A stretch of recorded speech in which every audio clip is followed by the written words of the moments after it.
Thank you for the opportunity.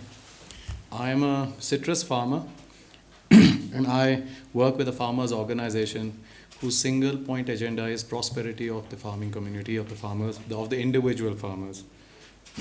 I'm trying to discuss here opportunities and constraints to building resilient agriculture systems. And that's the topic I've been asked to speak on. One of the basic things I've been traveling all over the world for the last 3-4 years, and including in my own country. And one of the things that we see happening everywhere is nobody's talking to the farming community. And everybody's deciding for them. And that goes with all countries. And I'll give you an example. Those who decide policy, the officials of the government or the politicians, they think they know best. And that's where basic resilience problem starts. And I'll give an example of my own country. We did a survey of 11,000 farmer families 4 months ago, and we put forward all the farming policies that the government had thought were very good, and they wanted to win the election in India based on those policies.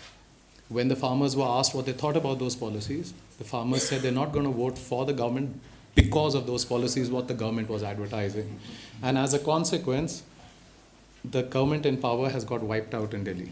I mean, you must have seen that. And that's basically happened because people in power think they know what farmers want. And I think so that's where the problems arise. So we need to ask farmers what do they want. And farmers will want different things in different areas. Even a distance of, I think so, 200 kilometers, demands will change because local conditions will change.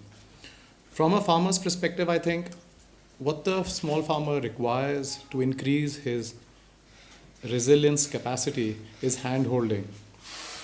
And I think the most important thing that he requires is extension services. Each farmer needs to be visited on the farm by an extension officer. There are no easy alternatives about it. There are no easy ways about it. Cell phone technology has been propagated as a solution to extension services, and I completely disagree. It can only supplement the extension worker on the ground. It can complement that, it cannot supplement it. So we need those workers, and that's the key for everything. And I'll come back to that because that's the basic theme of my discussion. Even the CGIR system and the private sector, including all the multinational companies, when you see in what they're investing, they're basically investing in 4, 5, 6 basic crops. And those crops, those small farmers don't need. They're not focusing on other crops. They're not focusing on millets. They're not focusing on other things.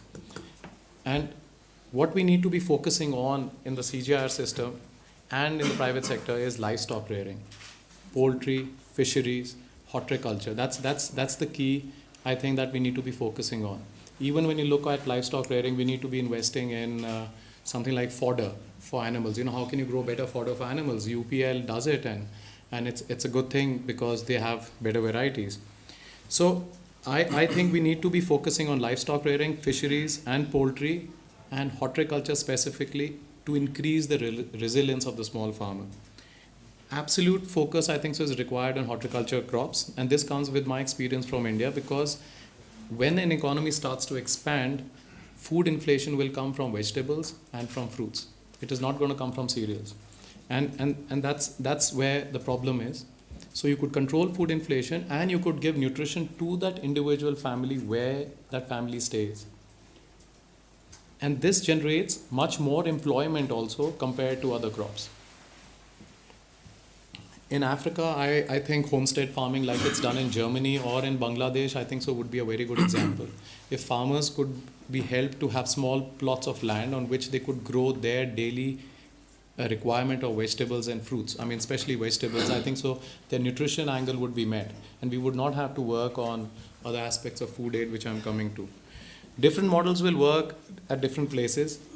Farmers who are desperate for food will require different steps. Farmers who have surplus produce will require markets. So there are no steps for resilience that we could form in this conference here which could say this is what the farmers require. I think so, like it was said, that the solutions have to be local and they have to come from within the regions. And we also come to technology, because a lot has been said about technology, a lot has been said about seeds.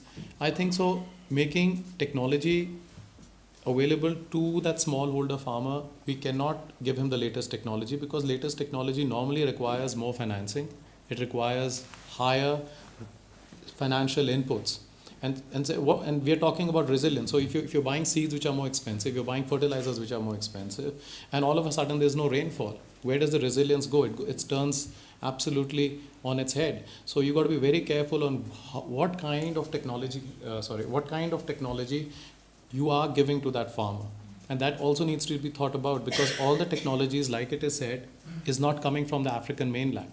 All the research is coming from elsewhere, and that's a key problem also. One of the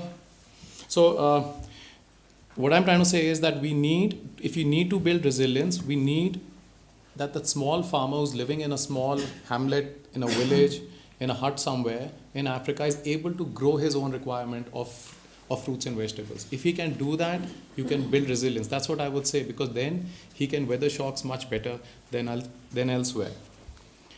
One controversial topic that's not been discussed about resilience and what are the constraints on building resilience for farmers in Africa is food aid and foreign aid. I'd like to spend some time on it, and because what I think is that food aid, when given from anywhere and within the country itself, food aid could be coming from one region within a country to another region. It could be coming from one country to another country. It could be coming across the oceans. Destroys the market for local produce. It destroys the biodiversity of that place and destroys the resilience of the small farmer. Food aid can be used as a one-stop arrangement for a particular occasion where there might be a calamity, but it cannot be used as a system, because it builds dependence on that food that is coming in. And the countries that are giving food aid are basically subsidizing their own farmers at high cost. And so when we're talking about resilience of the small farmer, we need to focus on this, that the constraints are coming in from countries which are actually giving the aid. You also get something like, now aid comes in forms of, let's say, tractors from Europe to Africa. I've seen it in Mozambique, I've seen it in other countries. You get 100 tractors coming in. There are no drivers who can operate those tractors. There are no mechanics who can operate those tractors. Something goes wrong, the tractor is standing in the shed for 6 months out in the rain, it's spoiled anyway. So that's not building resilience.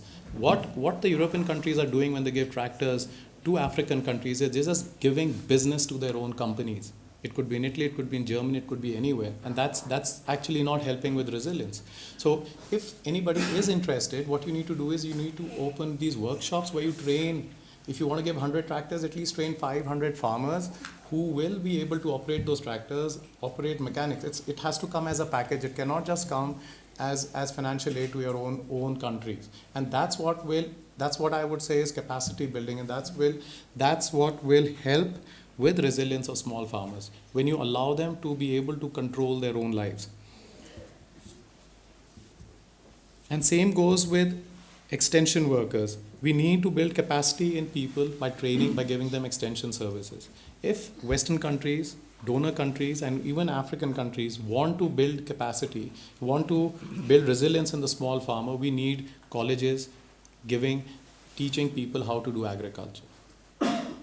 And we need at least, I think so, 4 or 5 colleges. I think rather than I'll take 2 minutes extra. Farmers don't keep quiet easily. We rarely get called.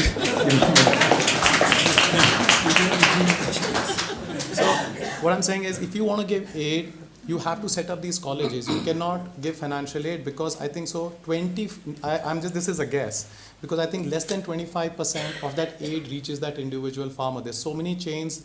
In fact, if aid is coming into something like, let's say, Somalia or something, it goes through Nigeria.